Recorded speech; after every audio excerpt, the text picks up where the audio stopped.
Hi, I'm Rebecca from League of Extraordinary Cosplayers, and I'm with Maggie Blue O'Hara. But I hear that wasn't always your name, was it, Maggie? My original name, my birth name is Blueberry Sunshine, and I changed it to Maggie when I was 6 and put the blue back when I was about 18. And what have you been up to for the past 10 years? Well, I was living in Hong Kong for 10 years. I was co-artistic director of a multimedia theater company, and we were creating puppet shows and mask theater, contemporary dance, and live musicals, original musicals. And then in January 2015, this year, I moved back to Vancouver, Canada to be with my friends and family. Most people will know you for various anime and cartoon voice roles. Do you have a favourite role? Well, I've done so many. I've enjoyed them all. It seems like the ones I'm most well known for is doing the voice of Bulma on Dragonball Z, and also Kitty Pryde, Shadow Cat on X-Men Evolution. And I really enjoyed doing Madison on Cardcaptors. And My Little Pony was maybe one of the first big ones that I ever did a long time ago. Not the new series, but My Little Pony Tales. I was Sweetheart. And one that not so many people know about is called Earth Maiden Arjuna, Arjuna, Arjuna, and that had a really positive environmental message that I enjoyed talking about. I think Kitty Pryde was one of my favourite roles that you've done. How was the process of creating that done? The process is called Prelay series. It was because it was a new show, so it wasn't a Japanese anime that needed dubbing.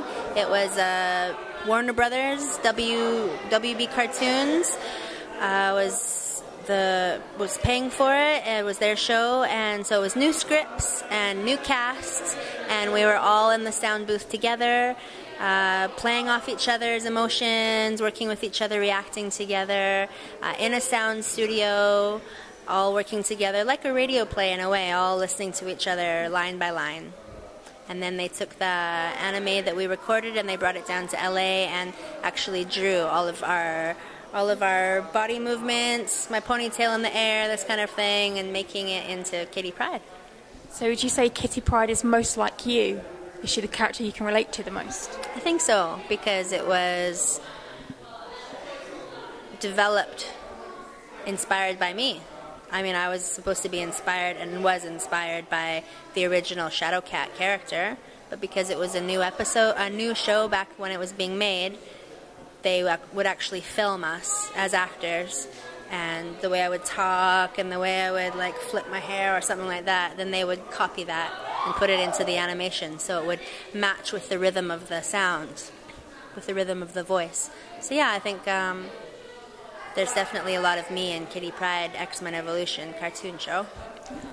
Fans of X-Men Evolution are obviously quite attached to Kitty, and a lot of fans are quite divided. Half of them really want her to get with Lance, or Avalanche, and the other half really want her to be with Nightcrawler.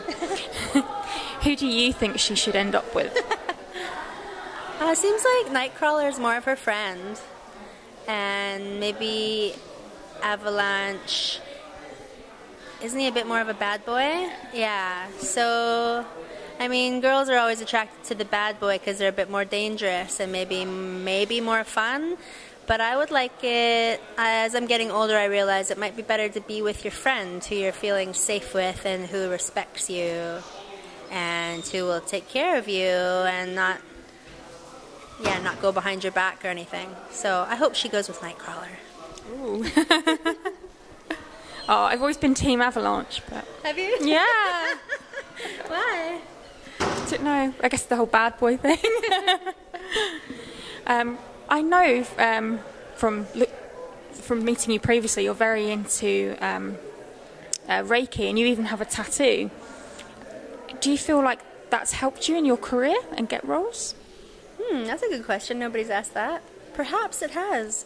Reiki has kept me feeling happy and fit and young. I mean, I'm 40 and not many people think that I am. They think that maybe even still in my 20s sometimes, people think.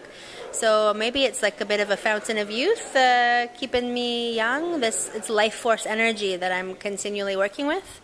And then perhaps when I'm in a room doing an audition, I use some of my techniques, like to cleanse the space of any nervous energy from anybody else. And you can do this too. You just imagine violet, the color violet, or a purple, and just imagine it like a flame, like a cleansing flame that goes through the room. So I just say, may the violet flame cleanse this space.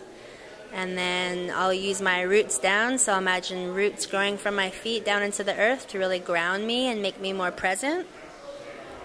And if I feel I really need to, I can even use Reiki symbols. So you can use symbols to like ground down the space or accelerate the energy in the space or cleanse the space. There's all these different skills and symbols that you can use. So yeah, I use those, and they can be just projected from my mind or from my heart. And it's for the highest good of all. It's just to help the space be more calm. So it's not to influence anybody else. And that's important when you're working with energy and magic. It needs to be for everyone's highest benefit, because anything else will come back to you. So you want all the goodness to go out and all the goodness to come back. I hope so. Maybe it does make me more powerful or more empowered. In Cardcaptors, you play Madison, who, in the English dub, she's Sakura's best friend. But in the Japanese, there's more influence that Madison actually has a bit of a crush for Sakura. Are you kind of disappointed that they've changed it in a way? I don't think I'm disappointed, but it makes sense. I mean, sex sells, and we know that, and it's everywhere. And Japanese anime is highly sexualized. All the girls have little short skirts on and big boobs and everything. It excites everyone, I guess. So it makes sense in the original one for Japan. It was probably made for an older audience and not necessarily for kids, but more for like teenagers or young 20s is, I think, the bigger market in Japan. But then because it's cute, they would bring it over to North American culture and just make it for children. So then there's no lesbian connotation anymore.